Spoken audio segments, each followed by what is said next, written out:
a todos os nossos convidados, em especial a Comissão de Inovação e Gestão da Ordem dos Advogados do Paraná, os nossos convidados, e gostaria aqui, de maneira muito especial, saudar as nossas diretoras, Isabela Cury e Ângela Glombi, que mais uma vez estão promovendo um dos eventos da maior importância para a advocacia do Paraná, em razão da nova legislação da LGPD. Eu gostaria de desejar a todos um bom evento e enaltecendo mais uma vez a presença da doutora Ângela, que muito tem nos ajudado, seja no CESA, seja na Ordem, e em especial aqui no Instituto dos Advogados do Paraná. No ano passado, ela foi uma das organizadoras, juntamente com a Isabela, de um grande evento, e hoje temos a oportunidade, mais uma vez, de poder compartilhar todos essas informações com uma equipe de craques aqui da advocacia paranaense. Um bom evento, saúdo a todos os participantes. Doutora Ângela Glombi, com a palavra. Agradeço as gentis palavras, doutor Tarcísio. Eu gostaria de agradecer também os colegas, o Rafael Reis, Rodrigo Deda e a Isabela Cury, que são, além de advogados, entusiastas da tecnologia e grandes estudiosos, e vão poder nos esclarecer todo esse tema na noite de hoje. Temos muitas dúvidas. Todos os advogados estão com dúvidas sobre a Lei Geral de Proteção de Dados, como adequar seu escritório, como iniciar essa adequação. Então, eu acredito que a gente vai ter bastante pergunta. Façam as perguntas lá no YouTube, que a gente vai tentar responder na medida do possível. Passo a palavra para o Rodrigo Deda, que vai iniciar com a fala. Muito obrigado, doutora Ângela. Obrigado, doutor Tarcísio, pelo convite. Rafael Reis, grande colega de comissão. Isabela, muito bom ver você também. Eu fiquei aqui com o papel de começar assim, comentários gerais sobre a lei, né, e sobre as circunstâncias dela, né? Acontece que a Lei Geral de Proteção de Dados, ela vem na esteira de uma outra lei que tinha sido criada, na verdade, um regulamento na União Europeia, que é o Regulamento de Proteção de Dados Pessoais, que abrange toda, evidentemente, a União Europeia, né? E uma das questões que se colocava na GDPR, esse regulamento, é que para outros países negociarem, trabalharem dentro da União Europeia, era importante que tivesse em conformidade com o que dizia a GDPR. Foi dentro desse contexto que nasce a Lei Geral de Proteção de Dados brasileira, que é muito semelhante, na verdade, né?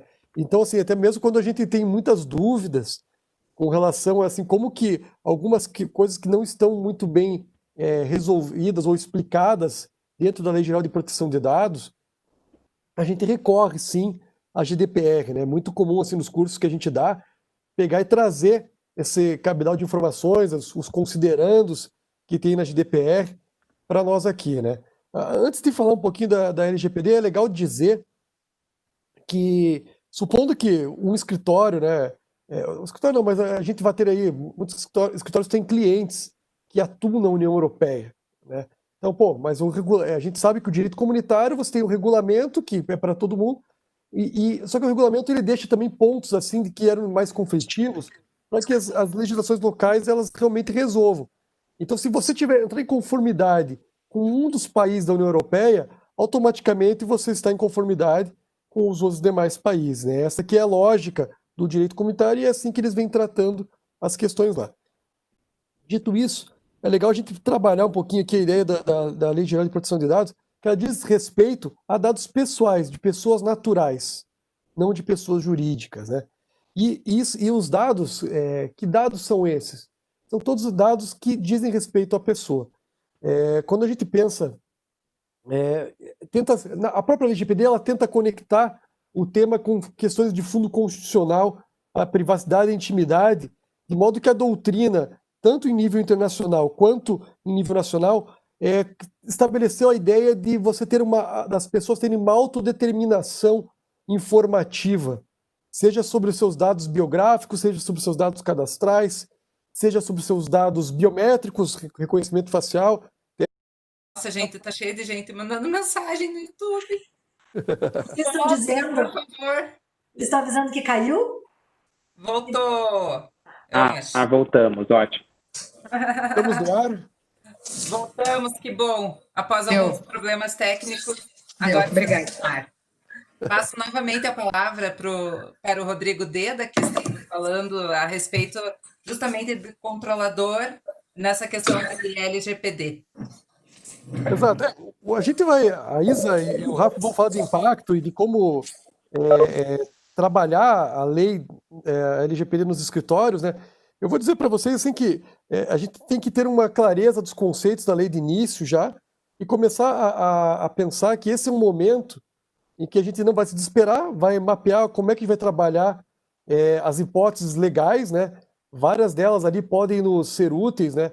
Execução de contrato e legítimo interesse, principalmente para questões que dizem respeito à comunicação, consentimento, tem outras bases também relevantes, mas acho que assim, até para a gente deixar mais fluido, eu vou passando para o Rafa aí para ele começar a gente trabalhar como é que a gente vai, quais são os impactos agora aí, Rafa, que você vê que os escritórios vão ter e como a gente pode continuar essa conversa bonita de hoje aí. Legal. Bom, primeiro agradeço o convite super simpático aí do Instituto de Advogados do Paraná, Dr. Tarcísio, e um grande prazer estar sempre aqui com vocês, colegas aí de comissão, Ângela, Isabela, estou muito lisonjeado aí com o convite.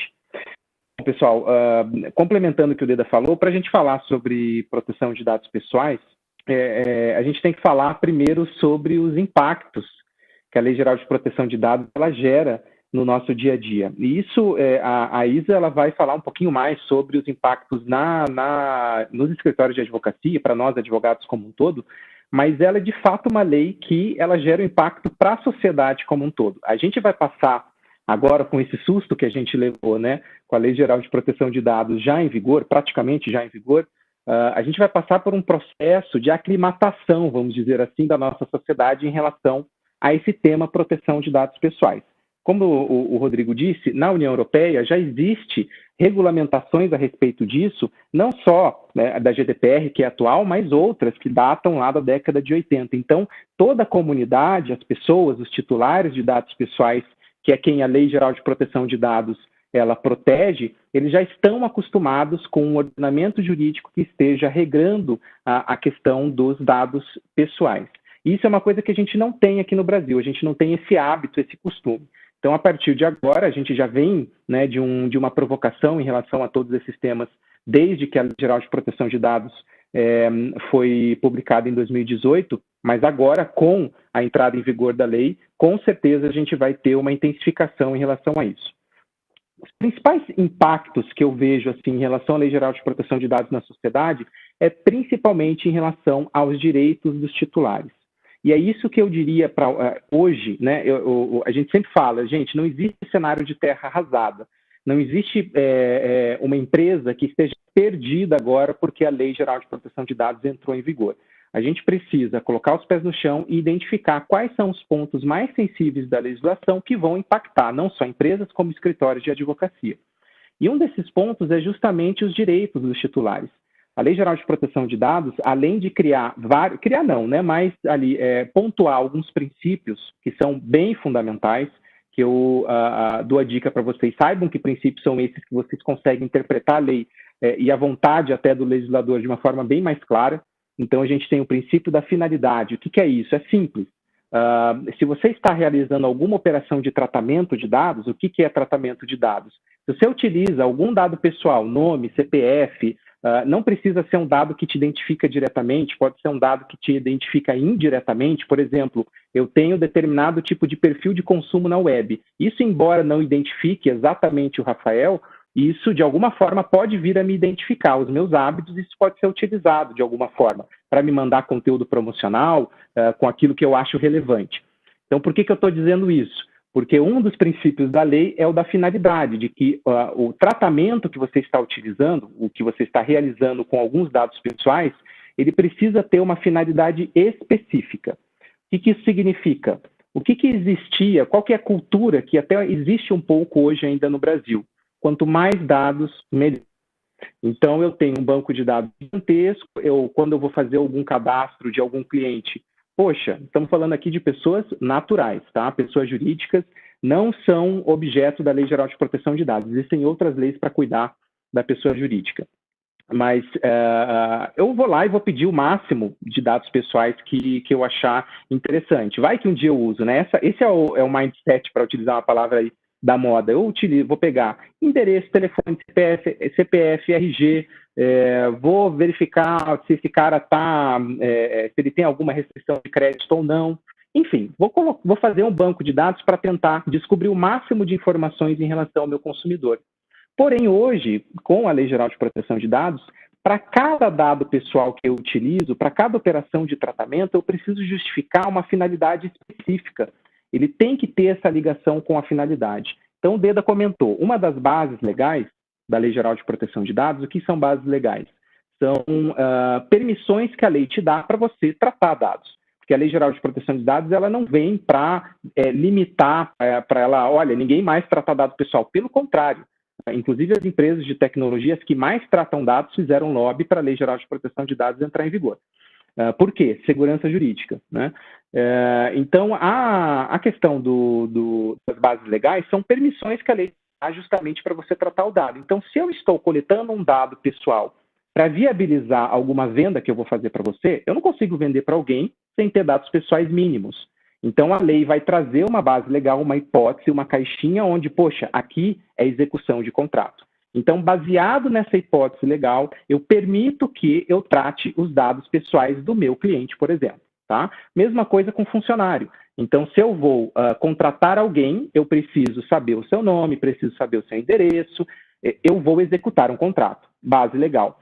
Se eu vou realizar outro tratamento, veja que numa relação existem vários tratamentos. Eu vou pegar informações relacionadas ao FGTS do meu empregado, do meu colaborador, e vou repassar isso para o Instituto Nacional de Previdência.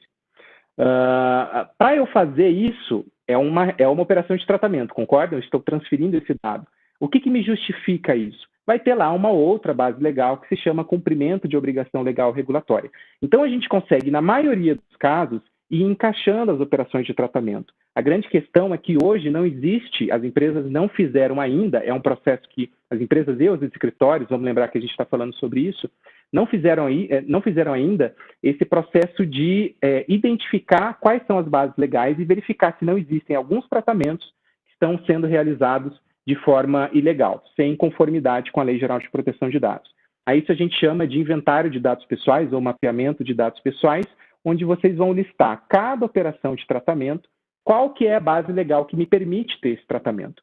Existem outras diversas, não dá para a gente falar sobre todas, mas, por exemplo, o consentimento, que é uma das principais bases legais conhecidas, ele vai passar a ser cada vez menos utilizado.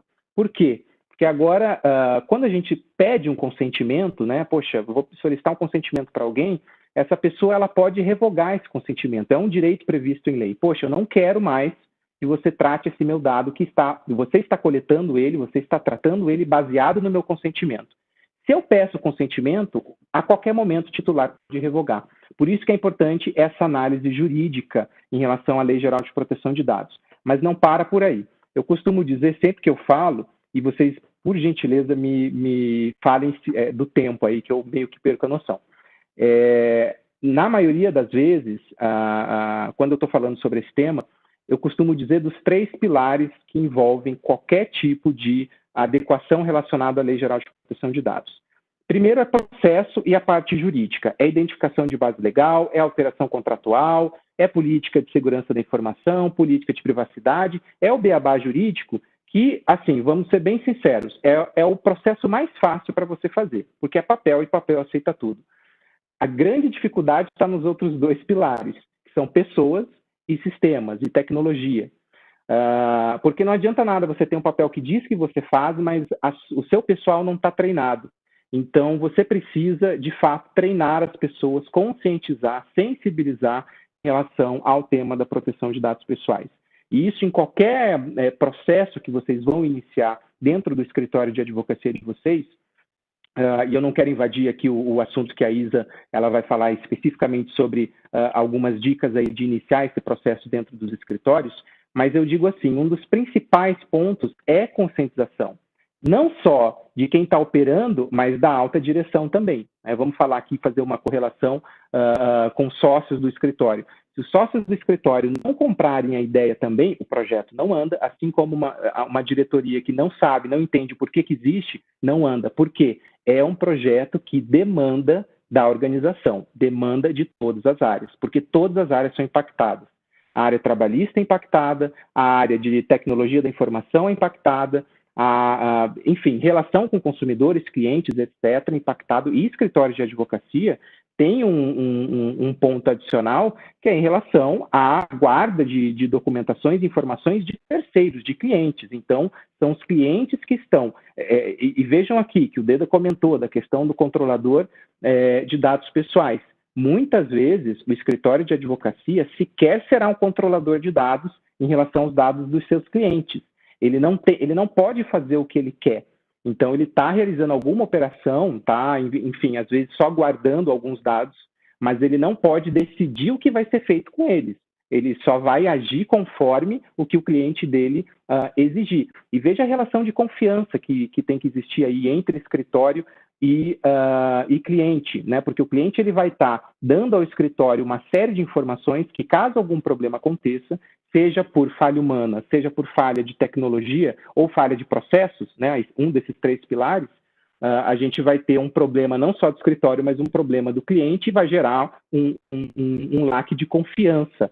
De proteção de dados, pessoal, proteção de dados como um todo, a gente está falando, quando o problema acontece, não pensem em penalidade, não pensem em valor monetário, pensem principalmente em desgaste de imagem.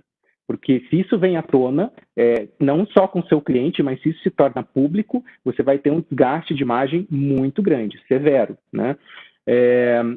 E eu não falei do terceiro pilar, né? Então, são processos, pessoas e tecnologia. Quanto mais tecnológica for a sua operação, e quando eu falo de um e-commerce, quando eu falo de uma operação que está online, que tem muitos bancos de dados interligados, mais complexo é esse processo de adaptação. Quanto menos online, não significa que esse processo vai ser mais simples. Porque, por exemplo, qualquer desktop de computador pode ter uma planilha com um monte de informações pessoais. A lei não fala só sobre dados digitais, então, na mesa, a política de mesa limpa é uma questão que cada vez mais a gente está vendo, né? Não deixar documentos expostos na mesa, arquivo, né? Tudo isso a gente tem que ver como risco. Isso é bem importante. Primeiro que não existe risco zero em qualquer tipo de situação, por mais investimento que você faça em tecnologia, em treinamento de pessoas, o risco zero ele nunca vai existir. Então, você primeiro tem que identificar esses riscos, né, para que você saiba onde eles estão e você foque exatamente naquilo que tem uma maior probabilidade de acontecer e se o impacto vai ser muito grande caso ele ocorra, numa escala de análise de risco aí, que é muito conhecida no compliance. Então, esses são os principais impactos, né, que na verdade são muitos. A gente está falando na parte de prospecção de clientes, se você faz marketing, se você prospecta de alguma forma, utiliza CRM, se você contrata uma pessoa, você já está sujeito a questões relacionadas à LGPD. Se você terceiriza, se você contrata com outras pessoas e, principalmente, do diligence. A gente tem hoje esse movimento vindo da União Europeia, que já está mais familiarizada com o tema, a cadeia inteira começa a ser atingida. A gente até estava conversando um pouquinho antes da gente entrar ao vivo. O que acontece, o que está acontecendo com as empresas e certamente vai acontecer com escritórios de advocacia que atendem empresas. Meu amigo, se você não está preparado, eu não posso contratar com você. Né? Assim como aconteceu com a anticorrupção, é a mesma coisa. Né? Só que com a diferença que aqui, se algum problema acontecer e se tornar público e atingir uma coletividade, vocês podem ter certeza que o problema vai ser até maior. Tá? E para finalizar, eu acho que eu já devo até ter passado aí do meu tempo, uma dica, tá, para como vocês começam. Nem todo mundo precisa, poxa, vou precisar contratar. Hoje em dia é caro contratar a consultoria em relação à Lei Geral de Proteção de Dados, por uma questão óbvia, demanda e também exige, pessoal, um trabalho que ele assim, não é pouco trabalho que exige você fazer uma adequação séria em relação à Lei Geral de Proteção de Dados. Conversem com qualquer pessoa que está fazendo processos relacionados a isso. Exige da consultoria e exige internamente das pessoas. Nenhuma consultoria faz sozinha, tá? Não é plug and play. A gente vê muita coisa sendo vendida. Poxa, adquira o meu sistema e você está adequado à Lei Geral de Proteção de Dados. Não existe. Você tem que adequar à realidade. É caso concreto, né? A gente está falando com o advogado, tem que adequar ao caso concreto. O que você faz, como que os seus processos funcionam para que a gente consiga identificar esse mapeamento. Então, vamos lá. Dica, rapidinho para finalizar. Primeira coisa que você tem que fazer, seja escritório, seja empresa, montar um comitê relacionado à proteção de dados. Veja lá pessoas responsáveis de cada área e fala, pessoal, a gente está com esse pepino aqui que a gente tem que resolver e a gente vai precisar de vocês para que vocês espalhem isso para a organização. 2, conscientizem as pessoas, não só a base, mas a alta direção também. A questão do DPO, né, como uma terceira dica, normalmente eu falo, verifique se você não está num grupo de risco, talvez seja necessário um DPO para que você tenha uma adequação melhor em relação à LGPD. DPO é o Data Protection Officer ou o encarregado de...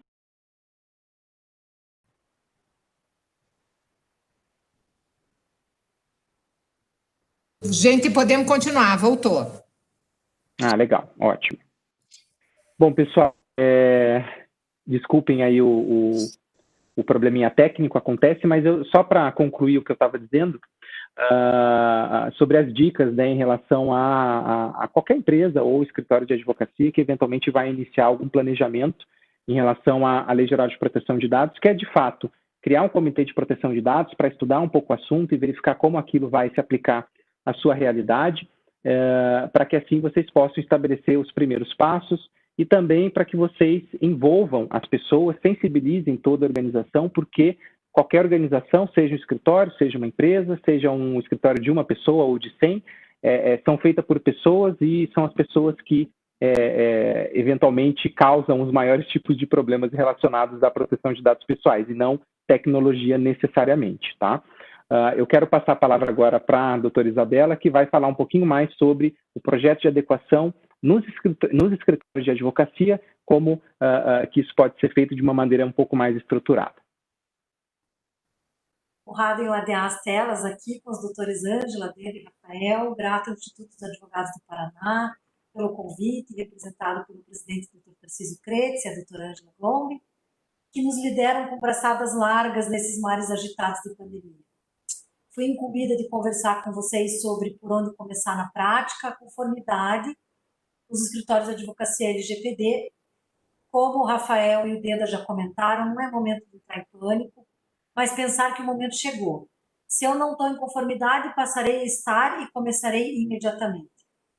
Vamos à prática. Como estamos partindo do zero, aqui escolhi comentar com vocês sobre 6 pontos para que amanhã de manhã já possam mudar algumas coisas nos seus escritórios, uma coisa bem prática mesmo. Então, eu vou falar sobre canal encarregado, mapeamento, o papel da TI, continuidade, atenuantes e seguros.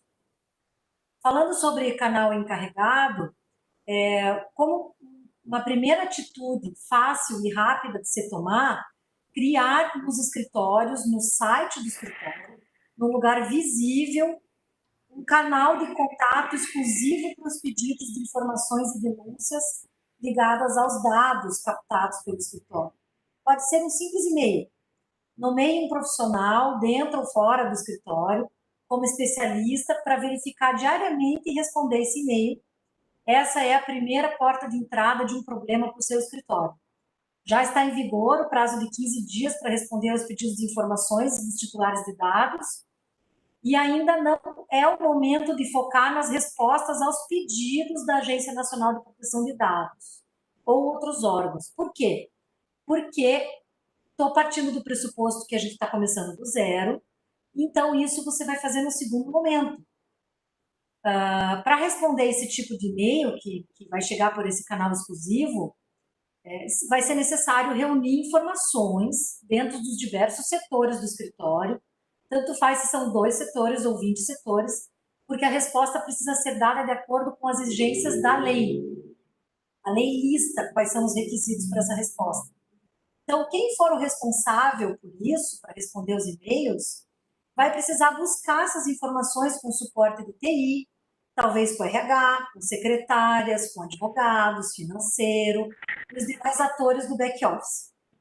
Enfim, precisará ter informações de todos os setores, por onde os dados passaram ou por onde os dados vão passar, por onde, da forma que foram descartados ou serão descartados.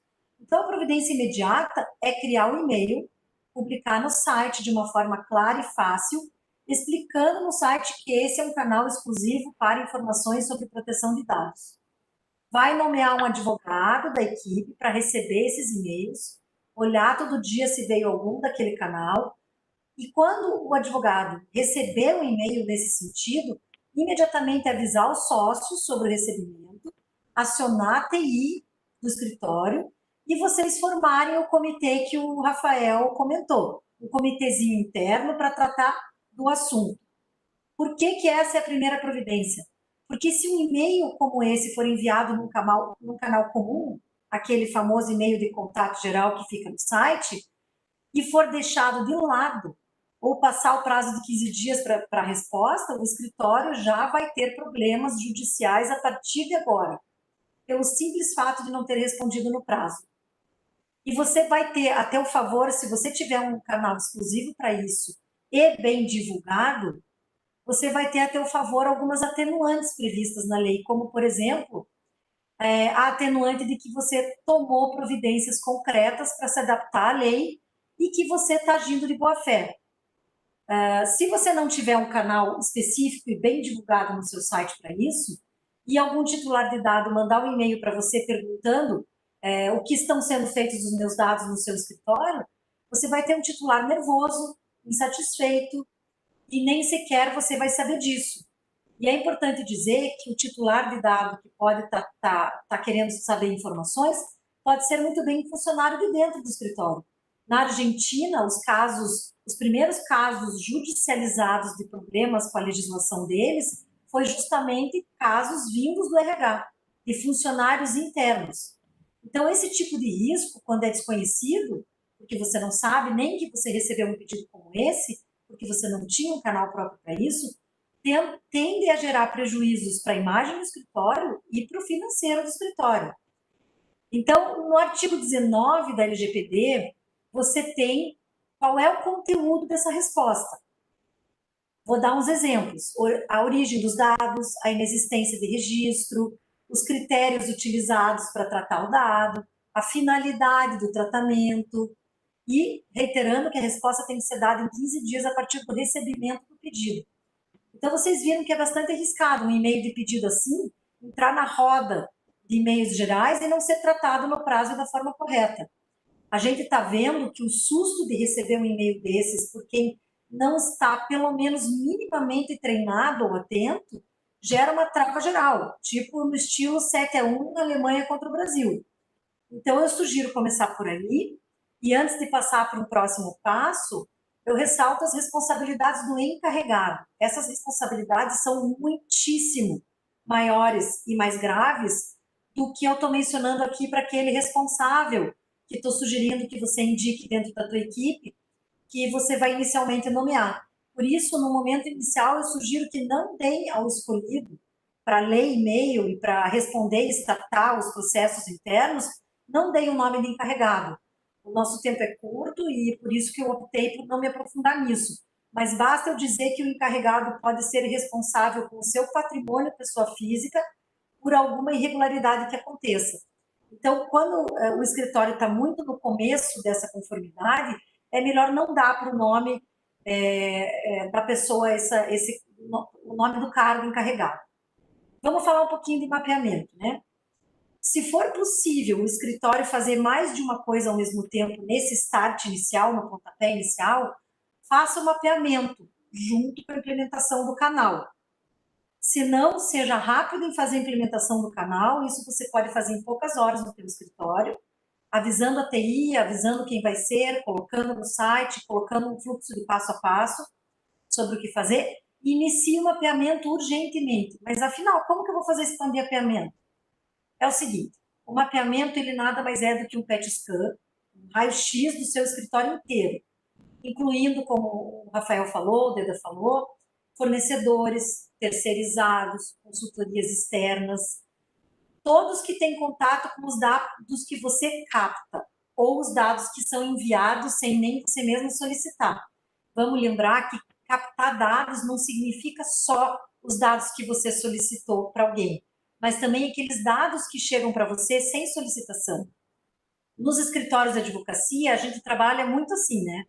Por meio das imagens dos processos, por exemplo, que vem com CPF de perito, de assistente técnico, dados de parte contrária, dados dos advogados da parte contrária, que também podem vir solicitar para vocês esclarecimentos, dados das testemunhas. É altamente recomendável que, nesse momento inicial, o mapeamento seja feito no escritório por outro escritório especialista, ou uma consultoria completa, que contenha especialidade jurídica e tecnológica em LGPD. Às vezes, a sua TI interna ou a sua TI externa não tem especialidade específica em segurança e proteção de dados. É importante checar isso antes. Se você quer pensar no topo, contrate uma consultoria que tenha jurídico, TI especialista e também os especialistas em treinamentos para mudança de cultura. O Rafael foi muito claro aqui no sentido de falar o quanto é importante uma mudança de cultura da empresa.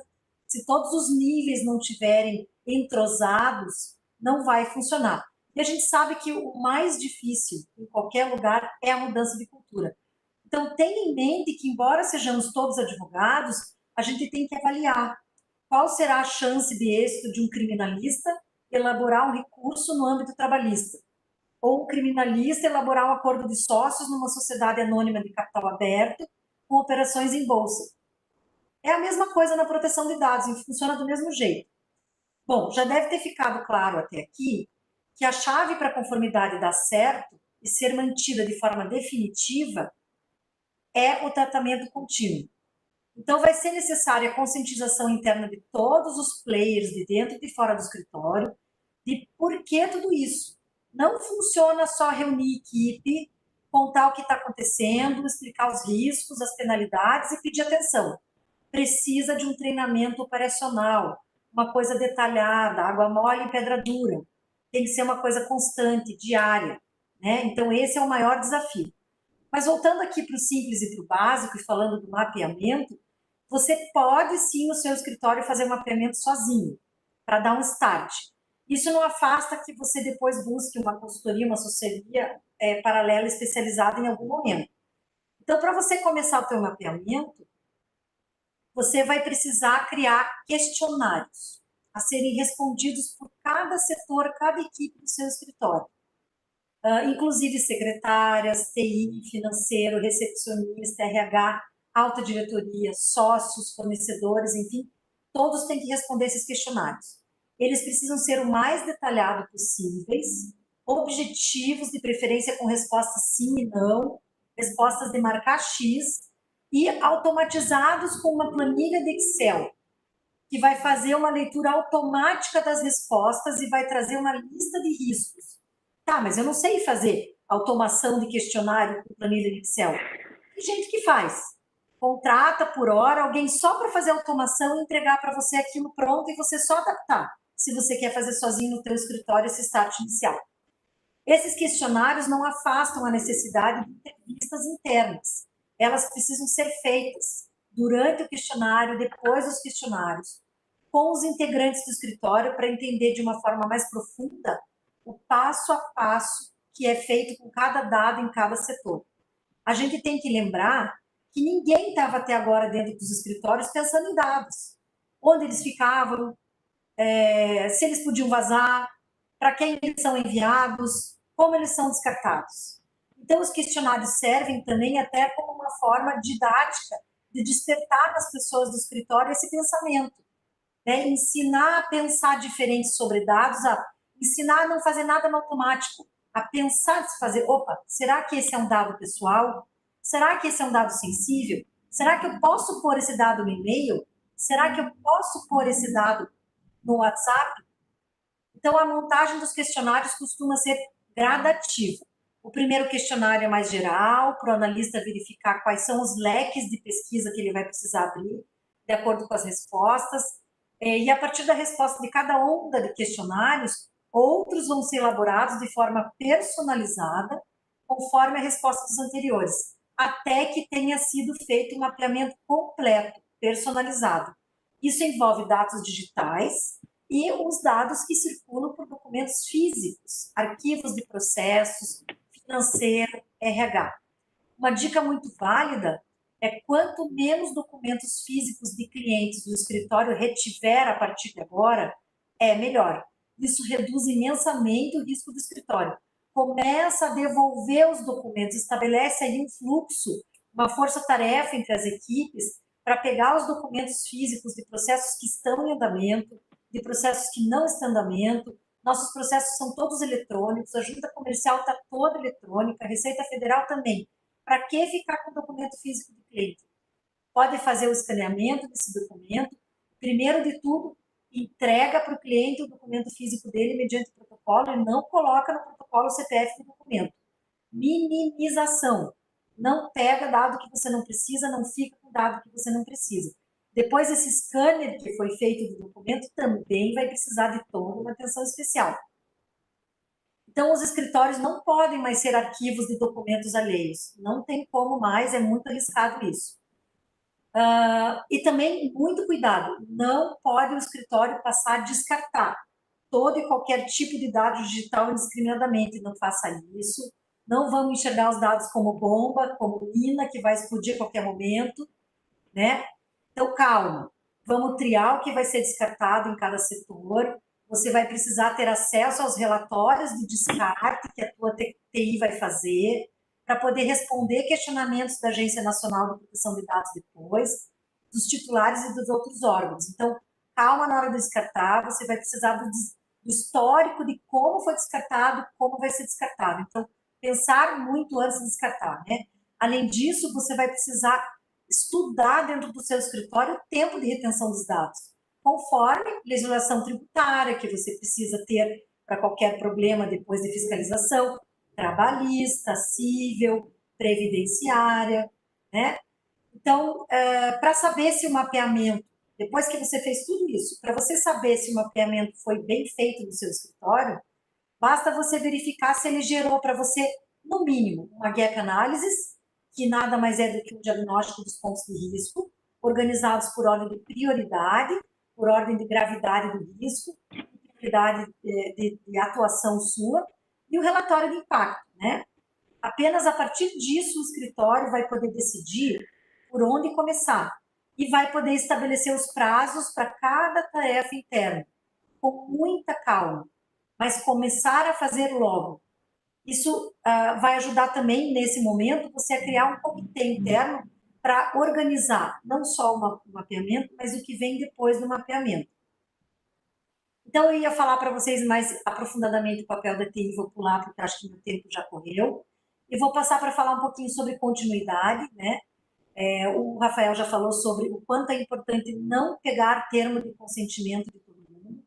A LGPD não é sinônimo de termo de consentimento, é sinônimo de mudança de cultura interna e implementação contínua de gestão, né? Baseado na cultura de riscos. Precisamos colocar nos nossos escritórios o que a gente fala tanto com os nossos clientes, cultura de riscos. A gente já tem um caso dentro da GPDR de uma consultoria que foi condenada na Grécia, por exemplo, por fundamentar a retenção e tratamento de dados de funcionários em termos de consentimento, onde há relação de subordinação, a Ângela está aqui para não me deixar exagerar, não cabe justificar tratamento de dados em termos de consentimento. Pode basear esse tratamento de dados em cláusula de contrato, exercício regular de direito, mas não no termo, né? Estar em conformidade com a lei significa manter-se em conformidade da lei. Não é você fazer a conformidade e esquecer o assunto.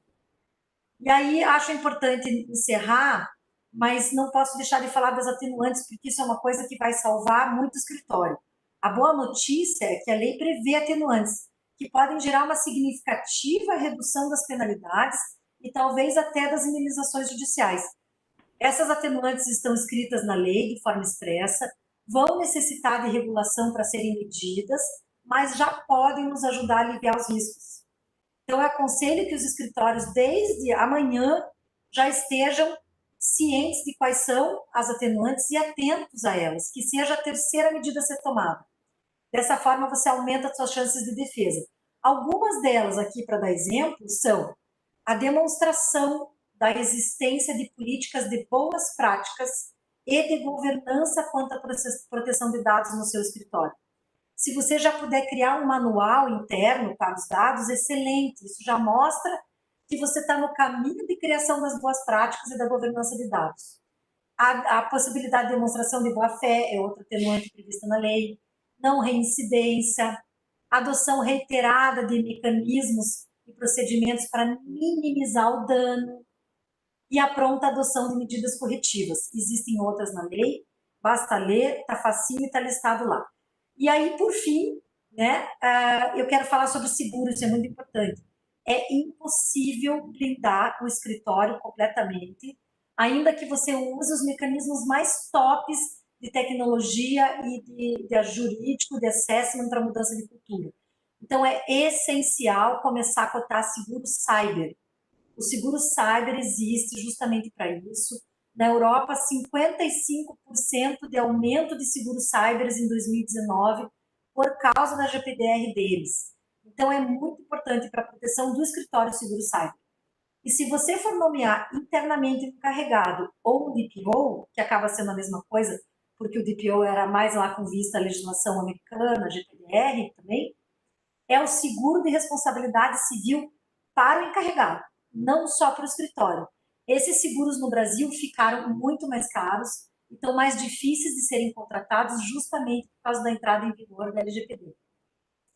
Então, eu concluo dizendo, veja pelo lado bom, você vai finalizar a tua conformidade no teu escritório mais organizado, uma revisão que vai vir naturalmente de compliance no seu escritório, de governança corporativa no seu escritório.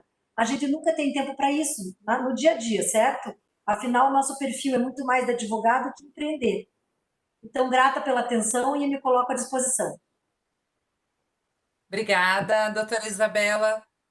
Adorei as explanações, achei tudo muito detalhado, excelente mesmo. Mas eu penso também, primeira coisa, a gente tem que conhecer a lei, ter o conhecimento pleno da lei. Segunda coisa, fazer o mapeamento dos dados, né? E ter o canal de comunicação. Agora, eu fiquei refletindo aqui a respeito dos advogados que têm poucas pessoas em seus escritórios ou advogam sozinhos. Como esses advogados devem fazer? Porque eles não terão o comitê, não haverá isso no escritório deles. E quantos advogados ainda têm pastas físicas? Nós não temos, mas muita gente ainda tem pasta física. Isso eu acho que torna um pouco mais difícil o controle. Os programas eu acho que também podem ajudar no controle, porque você pode restringir algumas informações dependendo da categoria da pessoa. Advogado pode ter acesso a essas, secretária a essas outras. Então, tem muita coisa que pode ser feita. Agora, eu queria que vocês falassem um pouco para os escritórios pequenos. O que vocês... qual seria a sugestão? Difícil pergunta, hein? Olha, Ângela, eu acho que quanto menor... Não é necessariamente uma regra, tá?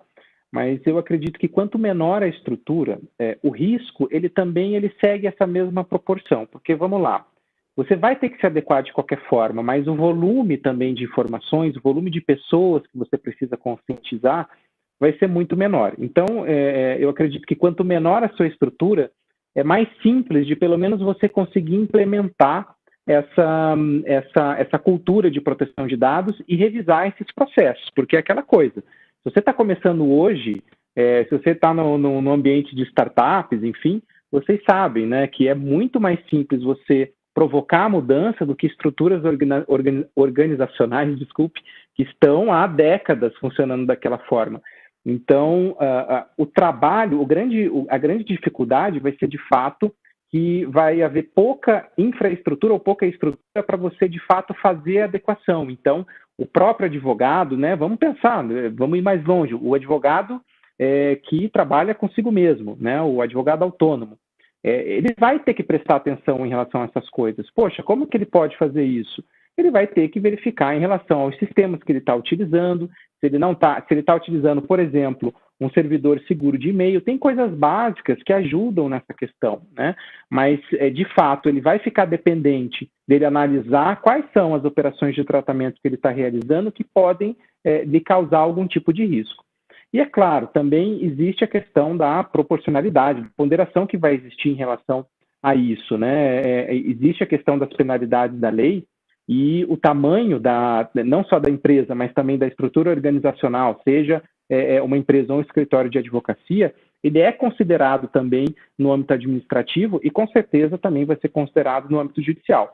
A gente não tem ainda esses parâmetros para a gente dizer com certeza exatamente como isso vai ser visto.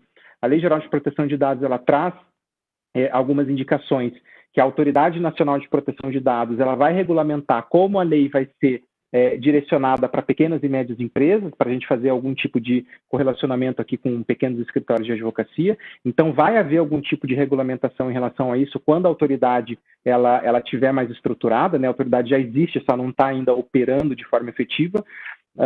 Então, provavelmente também vai haver algum tipo de flexibilização para essas realidades, né? Mas, por enquanto, a gente realmente não sabe. Mas eu acredito nessa máxima de que, se você tem uma estrutura menor, é mais simples de você promover esse ambiente de mudança e você conscientizar, tá difícil, os seus pares em relação a esse tema, tá, de proteção de dados. Se a gente está falando de grandes bancas com mais de uma unidade, a coisa começa a ficar bem mais complicada. Então, eu não trouxe nenhuma dica, né, mas a não ser que você vai ter que fazer o trabalho do mesmo jeito, vai ter que arranjar alguma forma de fazer isso se você quiser controlar os seus riscos, né? Mas a boa notícia é que muito provavelmente vai haver algum tipo de regulamentação prevendo algum tipo. Para a gente fazer um parênteses, na União Europeia, existe toda uma discussão em relação a critério, né? Poxa, que critério que eu utilizo para eu ter uma aplicação menos rígida da LGPD? Na União Europeia, o critério é o número de funcionário, que, ao meu ver, é um critério errado, totalmente errado. Porque eu posso ter lá, se eu não me engano, são 250 funcionários ou 200, não me lembro, que daí há uma aplicação em relação a algumas questões da GDPR que são mais tranquilas, tá? Só que assim, eu posso ter uma startup da área da internet, enfim, que tem 10 pessoas, 15 pessoas, e vai fazer operações de alto risco, operações de tratamento de dados estruturadas, com muita gente envolvida, com muitos titulares envolvidos. Em contrapartida, eu posso ter uma grande multinacional, uma indústria metalúrgica, com centenas de milhares de funcionários, em que existem operações de tratamento, sim, mas de baixo risco. Então, esse critério do número de funcionários, ao meu ver, ele é errado. A gente provavelmente, eu acredito que vai virar algo parecido com, poxa, se você está enquadrado, né, como uma pequena ou média empresa, existe já uma regulamentação em relação a isso, talvez exista alguma flexibilização em algum ponto. Eu não sei dizer como que isso vai ser feito e de que fato, que tipo de flexibilização vai ser. Mas que vai existir, eu acredito que sim. Mais uma pergunta agora. A pergunta vai para o Rodrigo Deda. É possível um advogado adequar seu escritório sozinho, sem contratar uma consultoria especializada? A gente né? Eu acho que sim, não há problema.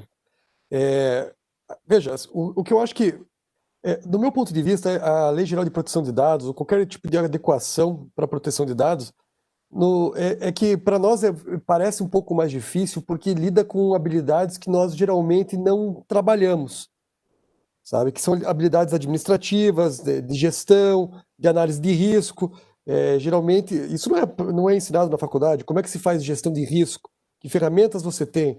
O que eu acho que, para alguém que queira fazer a implementação no próprio escritório, é muito bacana ler as normas da ISO, da família 27000, 27001, 27002, 27005 Boa ideia. e 27701, porque que já é uma norma que traz a proteção de dados com base na GDPR, que foi ditada no ano passado, e traz aí algumas ideias de como fazer isso, né? Tem muita coisa que é de TI, ok, que se a organização menor, é exatamente o que o Rafa falou, você consegue resolver mais fácil, porque você vai ter menos problemas, inclusive, para conseguir proteger seus dados. Você pode hoje, a computação em nuvem é interessante, é uma modalidade interessante em termos de segurança. Você tem grandes players que têm um nome a zelar, então isso facilita também para que você mantenha um nível de segurança importante. Mas eu só queria comentar um negócio que talvez as organizações que vão ter mais dificuldade são aquelas de médio tamanho, sabe? Porque elas, geralmente, as margens já não são tão grandes em termos de faturamento ou de lucro, né? E você vai ter aí uma equipe que vai precisar ser treinada. E, gente, esse é o grande problema de qualquer organização em crescimento, tá? Porque você vai ter, muitas vezes você tem contratos grandes em organizações médias já.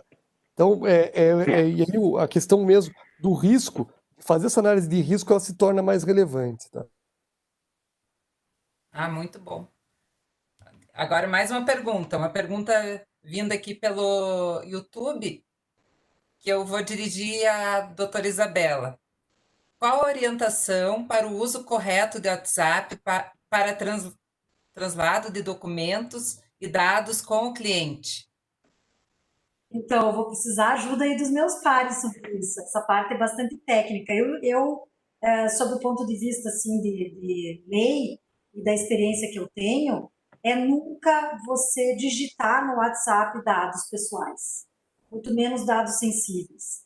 O WhatsApp é criptografado, mas ele gera um escape de dados e ele abre uma porta para N situações, que podem ser até print screen de telas. É um aplicativo que não foi feito para isso. Eu recomendaria não fazer isso nesse momento. Eu recomendaria partir para uma solução de TI, e aí falando dos escritórios que não tem TI interna nem externa, ou dos advogados que trabalham sozinhos, existem várias soluções de tecnologia gratuitas, né? Então, você utilizar essas soluções no e-mail e você tentar também não transitar informações por e-mail. Eu tenho um caso que aconteceu comigo no escritório, que a gente, como todo ser humano falho que aconteceu conosco de a gente fazer como sempre fazia. Mandou por e-mail para o cliente empresa os dados da conta da parte contrária para ele pagar o acordo. E essa empresa cliente nossa já estava anos-luz à nossa frente em relação à proteção de dados, porque é uma empresa italiana, e imediatamente o sistema dessa empresa identificou que tinha um dado pessoal ali e já apagou o e-mail e mandou um alerta para a gente. Você colocou no e-mail um dado pessoal. Acho que seria bem interessante escutar o dedo do Rafael sobre isso. Eu acho difícil, assim, você limitar o uso de WhatsApp hoje em dia, tá? Porque às vezes é uma demanda que vem até do cliente, mas de fato que a Isabela comentou, é um complicador no seguinte sentido. Se você tem muitas portas de entrada, você vai ter dificuldade para garantir alguns direitos dos titulares. Então, vamos lá, se algum titular te pede para eliminar um dado pessoal, se você recebe dado pelo WhatsApp, pelo e-mail, pelo site, pelo sinal de fumaça, chegando carta, é um monte de porta de entrada que você vai ter que ficar mapeando, identificando, e se alguém solicitar algum direito, que pode acontecer, que vai acontecer, podem ter certeza, conforme a lei ela passa por esse momento, né, de assunção em relação às pessoas, aos titulares, você vai ter cada vez mais trabalho para conseguir operacionalizar isso, e muitas vezes você não vai conseguir. Você não vai lembrar que tinha um dado pessoal lá no WhatsApp, porque aquilo nem vai estar mapeado, e vai ser um risco que vai estar ali dentro. Eu não digo nem, o WhatsApp ele tem essa criptografia, né, de ponta a ponta, existem discussões em relação a isso, se essa criptografia, se eles realmente não conseguem reverter isso é uma discussão técnica que o pessoal de tecnologia da informação tem, mas eu acho que o principal não é nem o fato de você trafegar a informação pelo WhatsApp. Acontece isso que a Isabela falou, realmente é um local que você perde o controle totalmente, e é esse o problema. Um dos requisitos da lei é o famoso accountability, é o registro das operações, né? Você precisa, sempre que, assim, a lei exige que você faça isso. A gente tem que também partir da premissa que a Lei Geral de Proteção de Dados, Normalmente, quando você acha muito fácil o entendimento do que você leu, para você operacionalizar isso é quase impossível. E o contrário também, às vezes você lê uma coisa que está super complexa na lei, mas é super fácil de fazer. Então, tem essas pegadinhas. Essa questão de registros de tratamento é uma coisa que você, poxa, eu tenho que registrar o tratamento que eu estou fazendo. Vai operacionalizar isso no dia a dia, né, com 50 advogados utilizando o WhatsApp o tempo todo e trafegando informações com clientes. Então, de fato, utilizar uma mesma plataforma para esse tráfego, para essas transferências, na organização como um todo, se acontecer um problema, você sabe de onde que vai ser, pelo menos isso, né? Porque isso não te isenta também de acontecer alguma coisa. Eu tenho essa opinião, embora eu tenha a consciência e também um projeto de adequação. É claro que nós, advogados, a gente tem esse papel de dizer o que é certo e errado, né? Mas no dia a dia, gente, em qualquer projeto, em qualquer processo que a gente está fazendo, a gente vai ter que assumir alguns riscos, tá? O cliente vai ter que assumir riscos. E nós, advogados, agora que a gente também é responsável, a gente também vai ter que assumir alguns riscos, porque nem tudo é tão fácil assim da gente assegurar em relação à Lei Geral de Proteção de Dados. Não é comum advogado falar isso, mas eu estou passando aqui a realidade para vocês, tá? E vai demorar muito tempo ainda para a gente conseguir chegar num nível do que está escrito na Lei Geral de Proteção de Dados. A gente vai estar por muito tempo ainda pisando em ovos em relação a todas essas questões, porque o custo vai ser muito alto, entendem? É uma questão até de relação de custo-benefício. O custo para vocês adequarem todos esses pontos que a gente falou é gigantesco e às vezes não vale a pena. Então, por isso que o mapeamento, como a Isabela falou, é importante, e a análise de risco, né? Porque é aí que você vai delimitar, poxa, o que está batendo na porta aqui, eu preciso realmente tomar muito cuidado. Então, o WhatsApp, eu diria, é um risco médio de acontecer algum problema ali, mas pode ter certeza que tem coisas acontecendo aí no seu escritório que talvez sejam piores do que isso. Tá? Essa é a minha visão bem, assim, pragmática, tá? Mas, assim, de todo modo, tem que seguir tudo que está na LGPD. Até onde eu sei, o WhatsApp ele criptografa o texto que você escreve, não os seus dados de voz, não os documentos. Mas também não tenho certeza. Entendo que você, na análise, teria que fazer uma análise de risco aí e entender o seguinte: o cara baixa pelo WhatsApp, pelo web WhatsApp, fica no computador. Onde é que esses dados vão ficar em todo o tempo? Vão ficar no celular? Você vai apagar do celular? É um rolo, né? Mas você vai ter que pensar em que medida que aqueles dados que estão ali podem causar também um prejuízo se vazados, né? Então, essa análise, ela é legal de fazer, e aí acho que a ISO 27005 que traz aí os métodos de análise de riscos é relevante, porque você começa a ter um novo modelo mental, que até então a gente não tinha. Eu estou dizendo para o pessoal que a implementação da LGPD cria habilidades laterais das empresas, né? E pode criar também habilidades laterais para os escritórios, de fazer uma análise de risco melhor, inclusive para outras áreas de sua atuação. Então, eu acho que a gente tem que transformar esse tema numa possibilidade de crescimento, sabe? Em vez de ver como um problema, ver como uma maneira de adquirir novas habilidades e crescer de uma maneira que agora deve se tornar padrão falar em antifragilidade, né? Porque nessa crise tremenda, quem tinha operações mais claras, enxutas e com uma visão muito de crescimento, tem conseguido se sair muito bem, né?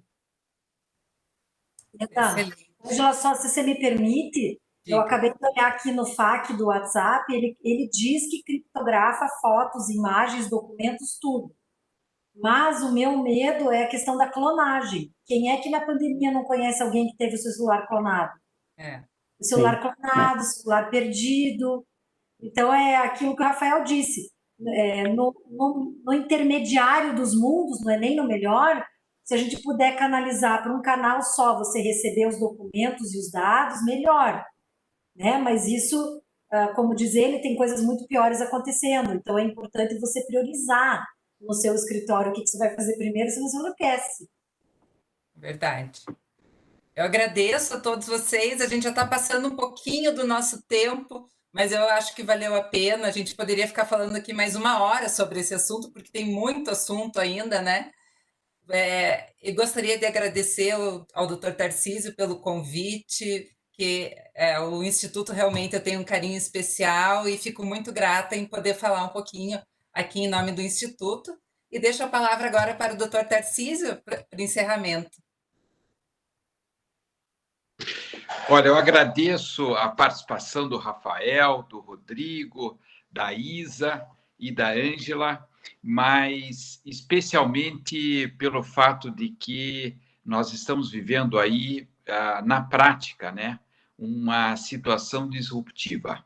Não só com relação à nossa profissão, com relação à forma com que nós temos que nos apresentar aos clientes, e agora, eu acho que talvez essa parte ela seja a mais importante de todas, né? Quais são os ganhos que nós temos laterais? Gostei muito que o Rodrigo falou aí, essa nova forma mental, né, da gente olhar, na verdade, a advocacia. Então, e nós estamos vivendo, evidentemente, uma série de circunstâncias de dificuldades, mas que trazem novos desafios, e que a gente possa justamente ver desses desafios, dessas dificuldades, as vantagens que nós temos com relação, inclusive, à organização, né? Todos vocês, eu acho que deixaram muito claro essa questão da organização dos dados dentro do próprio escritório, né? Todos vocês contribuíram, dizendo que a questão de como eu vou arquivar, como eu vou, eventualmente, me desfazer desses dados. Veja como é importante essa administração. E mais do que isso, né, também a necessidade que nós temos hoje de aprender aquilo que nós não tivemos na escola e aquilo que a legislação agora está nos uma novidade, né? Então, eu fiquei muito feliz, aprendi muito com todas essas lições. Tomara que a gente tenha a oportunidade de nos encontrar, tomara que a gente tenha a oportunidade, doutora Ângela, doutora Isa, de trazermos mais uma vez o Deda e o Rafael para o Instituto, para que a gente possa fazer alguma coisa ao vivo e a cores, né? Que a gente possa ter lá no nosso canto do Instituto as nossas discussões intermináveis, e eu tenho certeza que foi muito agradável essa nossa tarde, esse início de noite. Pedir desculpas, né, por essas interrupções que nós tivemos, mas isso faz parte, né? Faz parte aí também dessas nossas dificuldades. Mais uma vez, obrigado a todos que participaram, a todos aqueles que continuaram com a gente assistindo, e tomara que a gente possa nos encontrar brevemente, né? E pessoalmente, potencialmente, nós estamos precisando disso agora, não é? Eu deixo a palavra em aberto para que, se algum dos nossos palestrantes quiser fazer também as suas reflexões finais.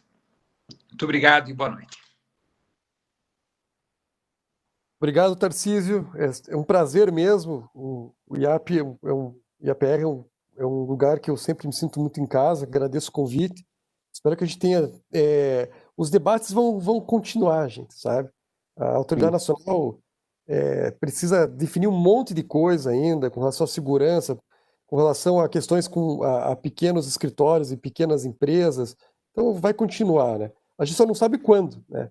Então, eu acho que assim, fazer as coisas, priorizar por aquilo que é mais arriscado, como o Rafa disse, a Isa disse, e realmente pegar aquilo que é o grosso do que você tem que fazer, né? Ou os problemas imediatos, que aí os direitos dos titulares, que já está valendo, e vai para Procon, vai para um monte de lugar, vai para a Justiça, pode ter certeza, já tem aí colegas que já estão de olho, inclusive nesses nichos de mercado.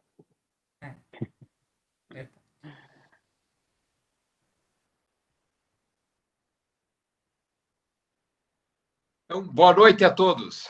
Boa noite. Boa noite, pessoal. Agradeço aí o convite. Até mais.